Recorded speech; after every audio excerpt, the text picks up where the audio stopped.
Sa tingin mo, nasaktan mo siya. Mag-isip ka ulit.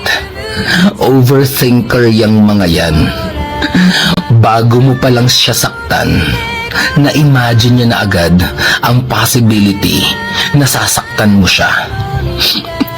Bago mo pa lang siya saktan, umiyak na yan, kakaisip na sasaktan mo siya.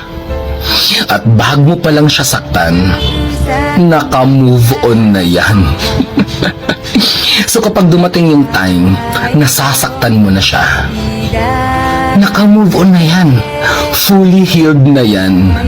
Dahil hindi mo masasaktan ng overthinker. Sila mismo ang mananakit sa sarili nila, kakaisip sa mga bagay na possible na gagawin mo sa kanya. At hindi mo siya masasaktan dahil inunahan ka na yan. Oh, mahal